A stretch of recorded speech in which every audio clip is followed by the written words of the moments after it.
A peaceful afternoon at the park turned into every mother's worst nightmare when two police officers drew their weapons on a black woman holding her infant son.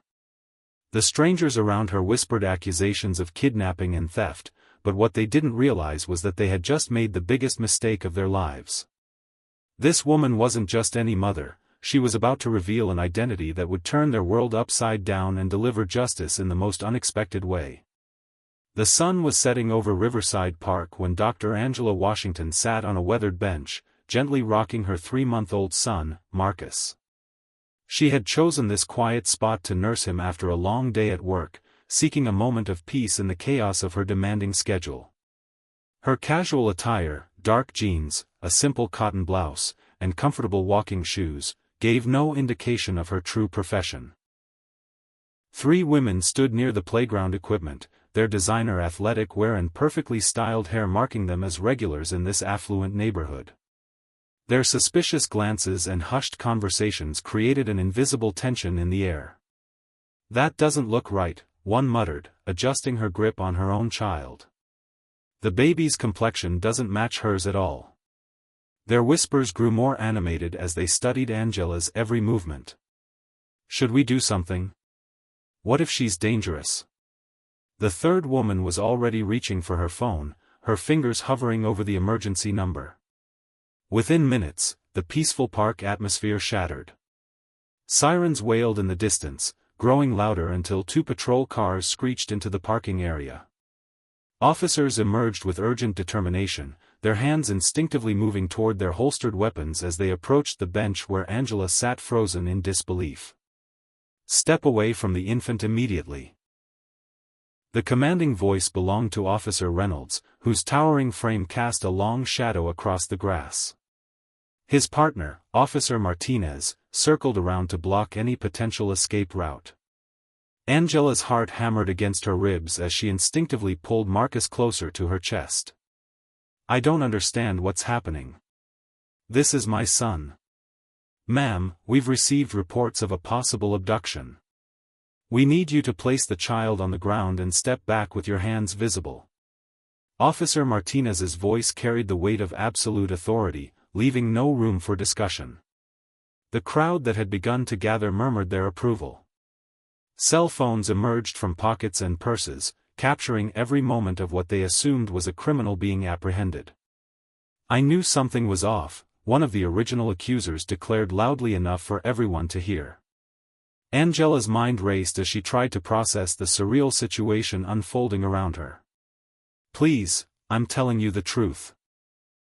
His name is Marcus Washington. I can prove he's mine." "Don't make this harder than it needs to be," Officer Reynolds warned, his hand now resting on his weapon.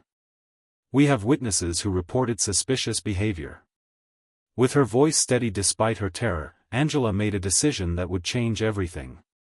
"Before you make a mistake that will haunt you for the rest of your careers, I need you to look at my identification."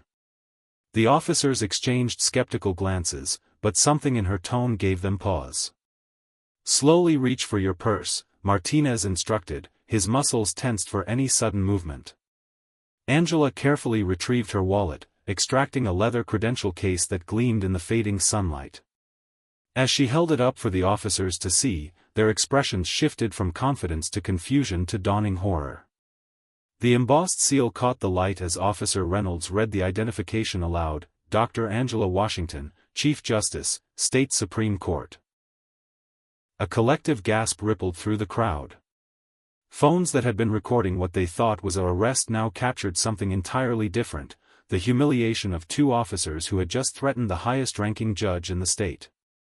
The courtroom was packed beyond capacity when the case finally came to trial. Angela sat behind the judge's bench, her black robes a stark contrast to the casual clothes she had worn that day in the park. The irony wasn't lost on anyone present: the woman who had been treated as a criminal was now the one dispensing justice. "The evidence presented today reveals a pattern of racial profiling that cannot be tolerated in our justice system," Angela declared, her voice carrying across the silent courtroom. The assumptions made that day were not based on evidence or probable cause, but on prejudice and bias. The officers, now dressed in civilian clothes and facing the end of their law enforcement careers, stood before her with bowed heads. The three women who had made the initial accusations sat in the gallery, their faces etched with shame and regret. This court finds both defendants guilty of misconduct, racial profiling, and reckless endangerment, Angela continued. You will surrender your badges immediately and are permanently barred from law enforcement. Additionally, you will complete 2,000 hours of community service in the communities you failed to protect and serve. As Angela left the courthouse that day, Marcus sleeping peacefully in her arms, she knew that their story would resonate far beyond the courtroom walls. The case became a landmark example of how quickly assumptions and prejudice can escalate into dangerous situations. Her final words to the media were simple but powerful: "Today, justice wasn't just served, it was reclaimed." And that's a lesson we all need to remember. Tell us where you're watching from in the comments below, and don't forget to hit that subscribe button for more incredible stories of justice and redemption that will leave you speechless.